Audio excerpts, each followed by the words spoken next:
So what are we talking about today? All right, so I was going to talk about stand-up paddle stroke technique. It seems like there's a lot of interest in that. Just yesterday I posted this video on Connor Baxter's stroke technique. Just last weekend I was on Maui and talked to Connor about his new paddle and stuff for 2017 at the Starboard distributor meeting, but I can't really post that yet, but I posted... What's like secret paddle? Well, it's not secret, but it's not released yet. You know, it's just like a prototype. Right. So, but anyway, so we talked about stroke technique, his paddle length and stuff like that. So I posted that section of the interview, and it got like the most views I've ever gotten, like in a single day on our channel, like over 3,000, over 3,000 views in the same day. You know, so that was pretty amazing, and a lot of comments and on Facebook and on the stand-up paddle forums and stuff like that. So definitely a lot of people are interested in what he's doing, and in a lot of ways his advice and the way he explained his stroke was kind of controversial, or not controversial, but just different, you know, from what the accepted good stroke technique is, you know. Right. But in a lot of ways it's not that much different, I think, but just the way he describes is this kind of makes you think about, you know, how you're doing it, and I think it's really important to always kind of work on your stroke. I mean, you should never feel like, oh, I got it down, you know, I don't need to improve, because all the top paddlers are always working on their stroke technique. So you're never really done improving your stroke. There's always other efficiencies you can find, small changes you can make, putting less stress on your body and being more efficient and going longer distances. I mean, it takes, also it's good to have like a kind of a good quiver of strokes, you know, kind of, I guess what you could say. But like, so he said he's changing strokes often, or no, that's kind of his go-to? None. I mean, he said like what he'll do is like during a race he'll try to mimic the other guy's strokes. Like he'll look at Travis Grant and try to copy his stroke, or Danny Ching, and he's, you know, like that was interesting too, that he said those guys have it so down. That was he? Did he mean that mainly he's doing that to just try to see how it's working side by side with them, but he's not necessarily adopting that, or did he say he's actually adopting that part of the stroke? He didn't say that he adopts it, but he probably picks the things that work for him out of what everyone else is doing. You know, I'm sure it's like, and that's kind of what it is. You know, really, that everyone's different, so you got to find what works for you. You know, what makes you go faster. And but it's also like if you get exhausted during a race, and a long distance race, it's good to have like different ways of propelling yourself forward, because maybe your arm muscles are tired, so how do you do it without using your arms, you know? And then if your abs are cramping on the Molokai race, then you know, how can you stroke without using your abs as much? That's so sometimes your legs, you know, your legs get tired. Like that's one thing, like the way Connor does it, like he does like a little squat every time he takes a stroke. So unless you have like super strong legs and endurance in your legs, you can't keep that up for very long, you know? So I usually don't use my legs as much in my stroke, and I try to use more of a twist. I wonder if that's because of his height also. Maybe he can get more spring or something out of it, because if you look at like Travis, who is, I don't know, 5'8" or something like that, or 5'10", some, you know, but then Connor's what, like 6'2"-ish? Was he taller than you? He's about my size, I think. Yeah, about 6'2". Maybe. Yeah. I'm not sure exactly. And then Kailani kind of seems like somewhere in the middle. All these guys are really lightweight. They look really Connor's fit. Actually not as skinny as he used to be. That guy, yeah, definitely stronger and more like, yeah. He's not over 200 pounds though, right? No, under 200. Still looked about on that video maybe like 170 pounds or something. I don't know exactly. Yeah. But yeah, he's getting stronger and but still, yeah. I mean, he's got, you know, you just got to use what you got, you know. So, however you can make that board go forward. And it was interesting too that he said when he's sprinting, he'll make the board bounce like porpoise, and like kind of release, like, you know, load it up and then release it. It's kind of like when you're surfing, you can like what do you call it? You know, bounce the boards. What do you call it? When you pump it. Pumping, yeah, pumping the board. But normally when you're kind of pumping it, I mean, you have that wave and you go down, you know, yeah, but I mean, he's like in flat water. Yeah, but like when he kind of releases the weight off the board, then that allows it to kind of glide better, faster, or glide on top of the water and plane. Can you do that? No. I've tried it before. Yeah. Like not around other people and so on. I've tried it, and I can't do it. Yeah.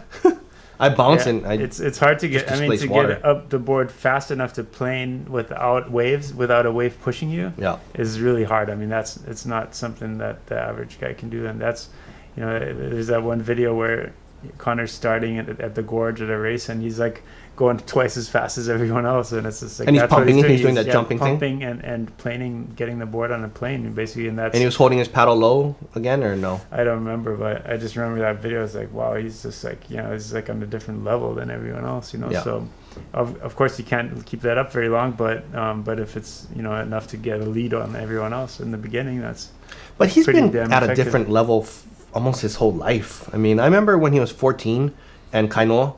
It was Kainoa, and I'm pretty sure it was Ekolu where they were training with him, right? And I was on a canoe with them, and he was on some type of distance board, and they were training him. And then I didn't notice it, but at the end, Kainoa tells me, "You know that he was in front of you, right?" And I'm like, "What?" He goes, "Yeah, on that 17-foot board or whatever, 14-year-old kid. I was just teaching him stroke, and he was gliding in front of you. He was on a plane, and I'm on a canoe, one-man canoe." I was like. Right. You know, thank you for rubbing that in, but you know, he's always been at a whole different level. Yeah. So this is interesting. You think this is going to be like the jiu-jitsu of stand-up? You know how like UFC first came out, and then Hoist Gracie was in there, and he choked everybody out, and you're like, whoa, this is the whole new thing. And then everybody kind of has to do some type of grappling nowadays. What do you think? I don't think that. I mean. I think everybody's going to use what works for them. Like I don't think the same technique's going to be perfect for everyone. And Connor's definitely got the unique style, and I don't think necessarily that his style is going to be perfect for everyone. But I think it's definitely worth trying to figure out what he's doing and why it works for him, you know, and then see if it works for you, you know. Like so, it's good to learn different strokes and different ways of propelling yourself forward. What about you think that he's doing that just leisurely paddling, you know, like when you're going and surfing for fun or so on, or is that just, this is how I'm doing it in a distance race or a sprint race? Oh, I talked about both, you know. I mean, yeah, it's you know, sprinting and distance paddling, you know. But versus like just cruising, you know, you're cruising with your friends and you're gonna go catch some waves. Think he's doing that kind of paddling? It'd been interesting. Probably not. I mean, not if he's not trying to. I mean, yeah, racing is different than if you're just cruising, but. But you know, whether you're racing or training, or you know, I'm sure most of the time when he's on the paddleboard, he's not just cruising; he's training, right? Either training or racing. You know, it's not like yeah. I mean, yeah, same. So you're gonna try this? Did you try it yet? I haven't tried it yet, not really. I mean, but I have been kind of working on. I mean, we've been talking about this for a while in our training group, like using your hips, the hip thrust to kind of. Bringing your hips towards your paddle towards the end of the stroke, and that kind of propels you into the next stroke or during the recovery, and you can allow yourself to glide a little bit longer during the recovery if you do that hip thrust forward. And we use it a lot in the downwinders too, you know, bringing the hips forward to kind of get on the bump and stay on the bump. And so I've been working it with that for a while, and you know, and I've been doing it, but just not really aware of it, you know. So it just helps to kind of be. So you do it sometimes to get on the bump, or you're trying to do it like the whole run. I think I'm always doing it, but like just consciously focusing on it, you know. Like a lot of times you just get into your stroke and this becomes automatic, which is fine. But sometimes it's good to focus on real, you know, optimizing one part of your stroke. And probably the most important thing is the catch, you know, getting a good solid catch in the beginning of a stroke, making sure that whole paddle is planted solid before you pull on it, so you're not slipping the blade. You know, the most important thing is to get a good catch and not slipping. You want to plant it and have it in one place. What you do after that, it's, you know, there's a lot of different ways to drive yourself forward. But if you're not getting a good catch, I mean, that's pretty much what everyone agrees on. That's super key, you know, getting the good catch. So no matter what your technique is, that's always the same. Everyone agrees that you need to get a good plant your paddle really well. And catch, so for those of you who don't know, is when the blade goes into the water and sets right there, right? So instead of trying to start your stroke up in the air and hitting the water, planting that thing right in, and then stroking back. That's what Robert's talking about. And also sinking the whole blade into the water so that the whole blade is underwater and just the shaft basically sticks out. And what a lot of people do when I coach them is like they don't use the whole blade. They only use like 2/3 of the blade, and then you get a lot of water bubbles forming around the edge of the blade, and then also just not, like you said, not catching first and then pulling, but kind of pulling the paddle down into the water, and then that causes a lot of turbulence as well. Mm-hmm. So really what I tell people is just like listen to it, like when you plant the blade and pull on it, you shouldn't be hearing any gurgling sounds or bubbles or slipping. Like if your paddle's slipping and you're making a lot of noise with the paddle, you're probably not doing it right. So that's what Dave Chun at Kealoha told me. He said he hates that sound because I guess they paddle in kind of nice calm conditions a lot of times, and he says that dripping, plopping sound and stuff, he can't stand it. Yeah. And that's when somebody has poor technique. They'll make a lot of noise, and it makes them feel like they're going really fast, but really they're slipping with the paddle. So it's kind of like when you're driving in a car. If your tires are spinning, you're not getting traction, right? If you're letting the clutch go too fast and you're just spinning with the wheels, that means your tires aren't gripping the road, right? And that's kind of what you're doing with the paddle. If you're splashing and gurgling and slipping, you're not getting traction. So if you plant the paddle and doesn't make any sound during your stroke or very little sound, that means you're getting good traction with or some of it could be the paddle. Some paddles, sure. It makes a lot of noise. Just kind of how it is. And sometimes people think a bigger blade will make a big difference, by using a bigger blade. But if you don't get a good catch, even a big blade will slip, Right. And you can actually get really good traction with a small blade if you get a good catch. So Jeff keeps saying, forget the name of the paddler now, but one of the canoe paddlers that spent a whole year just working on his catch, You're not talking about Jimmy Austin, are you? Not Jimmy Austin. I forget. But anyways, just to make a point that even someone that's been paddling their whole life can spend a whole year just working on that one aspect of the stroke just to get a good solid catch, Right. And that's, so if people think, it's not evolving or you can't, once you got it figured out, then that's it. It's not like that. You can always improve, and stand-up paddling is still a young sport, so I'm sure we'll see a lot more evolution going on in stroke technique and what's considered good and efficient. And like I said, it's probably not the same for everybody too. It's like swim technique. Swimming has changed a lot since, and still does. It's like somebody will come and beat everyone. They'll be like, oh, what is he doing? He's doing it differently. Have you tried that total immersion technique for swimming? I read that book, and I have tried it. And that's about really stretching out and gliding reducing the drag, right? Yeah, and that's really efficient. And swimming is actually a lot like paddling. If you can get, it's also about getting a good catch when using your whole forearm as your paddle kind of thing. And so there's a lot of similarities, I think. And in swimming, the technique is super important, actually. So like somebody that has really good technique, even if they're totally out of shape, they can easily beat someone that's like super. It's not even close. Like in triathlons, I guess that happens a lot where you get like the top athletes and they're like super good runners and bikers, and then you get them in the water and they're like thrashing around, but they're not moving forward. And somebody that's like overweight, as long as they're efficient and but overweight and out of shape, they can easily like pass them. Just taking half the amount of strokes and just using good technique. So. Yeah, it's in swimming. It's probably more about technique than fitness level, I would say. And stand-up paddling is similar, especially in the beginning. A lot of the improvement comes from improving your technique, not so much your fitness level, but just being more efficient, with each stroke. Well, there's a big difference from when you stop like thrashing your feet around just trying to stand up and not fall off. Just from doing that and being comfortable on the board, you are so much better off. Mm-hmm. But it's interesting. So you guys launched that video with Connor. I think at the beginning of the month, I had a conversation with Jimmy Austin, and we're talking about they have their new Ehukai boat and so on coming out. Mm-hmm.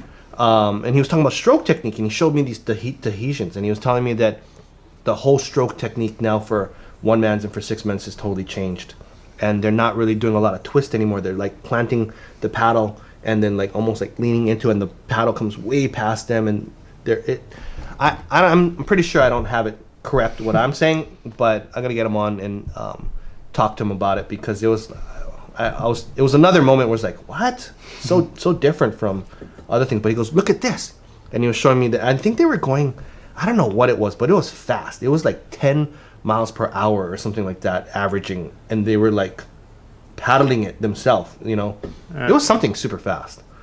And that's what they were sustaining over the whole race. Yeah, the Tahitians are amazing. I actually talked to the Tahitian coach, and he said like a lot of what they do is just kind of watching how the boat moves through the water and trying to keep having it lifting instead of bogging down, you know. So I thought that was interesting, and that's why having a higher stroke rate and shorter, quicker strokes, and they keep the paddle real close to the water and just pull it straight back, and just they really focus on keeping that the boat moving, the hull moving through the water without like those guys are they amazing. try to avoid the bouncing, like he said, like the bouncing is what slows people down. Another thing that was amazing for me to watch that is I saw the Tahitian guys come in at the end of the Molokai to Oahu, dusted everybody. You know, the Tahitian guys, they blow everybody away. They paddled the thing right up onto the beach, and then after that, they all like lit up cigarettes, started smoking. I was like, "What? That's funny. In the heck is going on around here?" Must be French influence. Yeah, so I was like, that was surprising to me. That's so, crazy. Evolution of paddle technique. This is going to be an interesting one. But yeah, so I mean, some of the guys to look at, I think, in terms of that I've looked at to improve my techniques are like obviously Dave Kalama, who's he has a really good blog where he kind of describes in detail how to do the Tahitian stroke, and you know that's a really good one to read and try and read and try again, and kind of that's a good way to improve your stroke technique. And Danny Ching is has and both Danny Ching and Travis Grant have a long OC1 background and other paddle sports, so they have a really refined technique as well, so I always watch those guys. And Connor Baxter definitely has his own way of doing it. Yeah, he's always been different. Yeah. So but it's good to figure out what he's doing, and well, all those guys, I mean, Jamie Mitchell is another good one to look at. He has a really good technique, I think. On a stand-up? Yeah, I think he has a good stand-up technique too. So, but yeah, so he doesn't live here, right? He lives somewhere else. Australia. Yeah.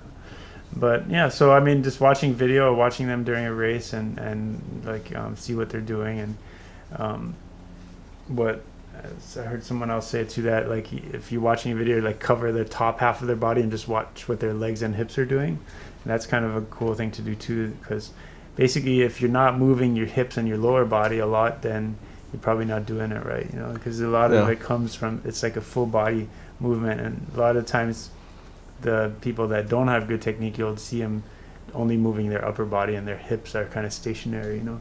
So if you're not moving the lower body, you're probably not engaging the whole body enough. Did you see those videos that John Puakea and Danny Ching did? Oh, John Puakea, that's who it was that worked on it for a whole year on his catch. That's what Jeff Chang was talking about. But him and Danny, they've got these series of videos. And Danny said that if your legs are not burning full on after on the one man, then something's wrong, because he's using his legs like full on. Which is interesting because you're sitting, right? But you're really driving with the legs, and that's in kayaking too, is using the legs and the waist. But I think are you riding a kayak now? Well, I have a surf ski, but I haven't really used it much.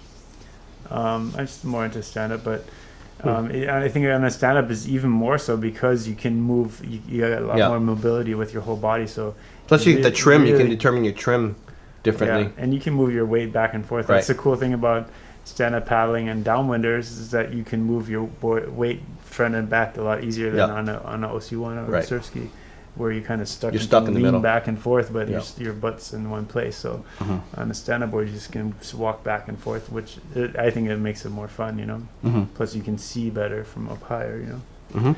But anyway, if you're not using your lower body and moving around a lot, then you're probably you could become a lot more efficient by using that as well. That was interesting. Yeah, and in open ocean paddling, a lot of times I find that the lower body is actually the part you're using more, you know. Like a lot of times when I take people on downwinders that haven't done it before, that's the legs are what gives up first, you know. They might be in good shape and be able to paddle long distances, but their legs just get too tired to stand up. But when you're doing Molokai, don't your feet and legs kind of start giving out first, or no? Well, it depends. I mean, what cramped first? Didn't you cramp? Wasn't that you? Yeah, I cramped a bunch. I mean, but that's like all over the place, like forearms, abs, legs, feet, fingers, like all over the place. Oh, your place. fingers were cramping? Yeah. Well, it's kind of when the forearm cramps, then your fingers are like you have to kind of peel open your fingers again. And also the triceps, the like all over the place, my back. So this year, are you doing Molokai as a solo, or are you going to do a team, or what are you doing? I signed up for solo 14-foot division. Yeah, it's the same. It's 14-foot. Then there's no rudder. Is that how it goes? No rudder. Okay. Yeah. So that's what I did last year too. So. Oh, cool. That's. And what are you going to ride in it? The bump rider. There's a newer one, right? The newer one. Yeah, the 2015 or 16 model. Yeah. Mm-hmm. Yeah, it didn't change that much, but it's like small, subtle changes makes a difference. Mm-hmm. So you're gonna just ride the production model? I always do. Mm-hmm. There's no difference between the production and be interesting if you try the new stroke technique that you learned from Connor and see if you can interplay that into your Molokai. Yeah, and you know, like for downwinders too, you're using like a different technique than when you're just like racing in flat water or whatever too. But because then it's all about accelerating quickly to catch a bump, and then gliding and moving around back and forth and stuff. So and then the trim is different. Everything's kind of different in a downwinder, but yeah, it's just still the same basic principle, you know. Mm-hmm. Mm-hmm.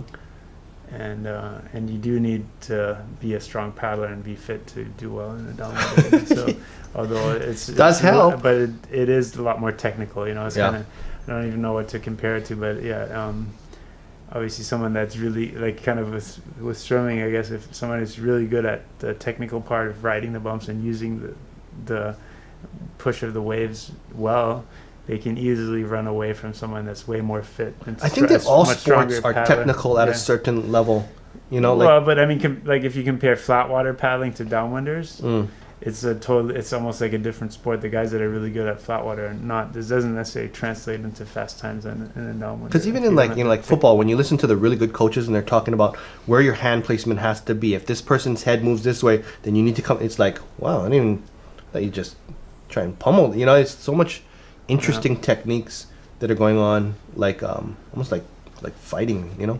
Yeah, and I mean a lot of the sports, like Olympic sports or whatever, like the level the technique is at, compared to stand up. I mean, we're like still like at the, like my levels are way down here, you know. Yeah, I mean, I think what's possible with like refining technique and stuff like that with professional coaches and. You know, I mean, right now everyone's kind of coaching themselves. You know, nobody really has a professional coach, and they don't using like computer graphic animation, whatever, and video stuff. And I mean, they're starting, but I don't think it's nearly at the level as other sports are yet. You know? So there's other sports you can learn from too, like you know, the C1 canoes and stuff like that, where they've been like studying it scientifically. You know, I'm sure there's things we can learn from those guys. You know. But yeah, so I mean, I think the whole technique aspect is still, you know, wide open for new things and new ideas. What did you think about that video? I mean, what struck you? You said I said it was awesome. That's why I posted that as a comment, right? It was just different from everything. Everything else is normally, you know, twist your shoulders, reach, get the catch, you know, don't pass your feet and.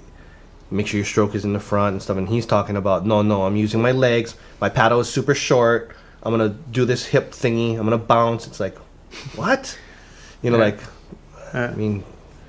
And it's basically planting the paddle, like crouching down and then standing up during your stroke. Cause like basically I almost need to see him in person doing it and then be able to pepper him with questions because guaranteed they're going to try it. And you think, okay, I'm doing pretty good. I got it. And like, you're doing it totally wrong. What are you doing? Yeah, well, in this video, hopefully you can get some footage of him actually doing it so you can see. And, you know, sometimes, too, it's like people explain it one way, but then when you watch them, it's like they're not really doing that in the water. It's kind of, they're doing it differently, but that's what they think they're doing. Or so it's not just because someone says that's what they're doing, doesn't mean that's exactly what they're doing in the water. So it's, plus, I find that the elite paddlers, if they've been elite for a long time, or just elite in general, they don't remember being junk. So they a lot of times can't tell you like what they're doing. They're like, how are you doing? I don't know. You know, it's like it's just natural. But he explained it pretty well, considering that he's been good for his whole life. Right.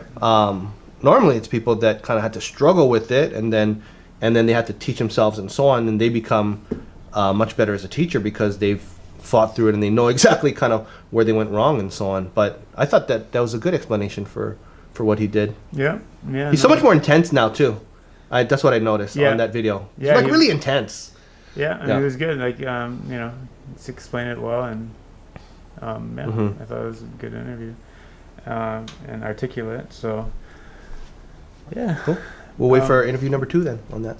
Yeah. So what I was gonna say, a book I read when I was younger is Zen and the Art of Archery.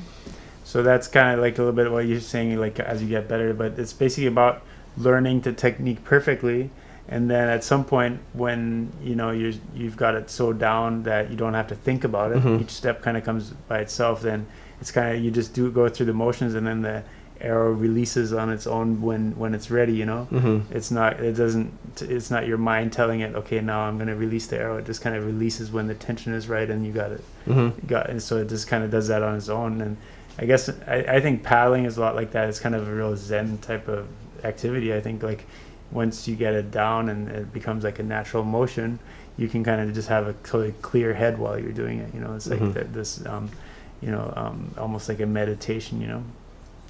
So but it's also at the same time sometimes you do want to work on small parts of it, and it's always focusing on one part of it. You can't just think about everything at once. You have to just, like, pick one thing at a time that you can focus on and work on that.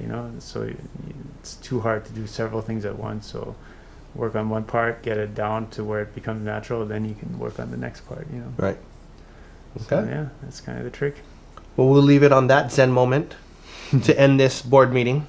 Yeah. What do you think? Yeah, sounds good. Okay. Thanks for watching. We'll catch you next time on another board meeting. I'm Evan. I'm Robert. Please check us out on the interwebs at StandUpPaddleSurf.net and BluePlanetSurf.com. And check out our YouTube channels. Robert's at Blue Planet Surf. This is on StandUpPaddleSurf.net. Please subscribe down below. Please give us a thumbs up. Leave some comments. We'll try and answer them. And hope to see you in the water. Aloha. Aloha. Aloha, I'm Chelsea Harden, Miss Hawaii USA. I'm Joanna Lee O'Call, Miss Hawaii Teen USA. And I'm Miss Aloha Maui Outstanding Teen Evelyn Del Valle. Thanks for watching our board meeting. Please subscribe and give us a thumbs up. Thanks for watching.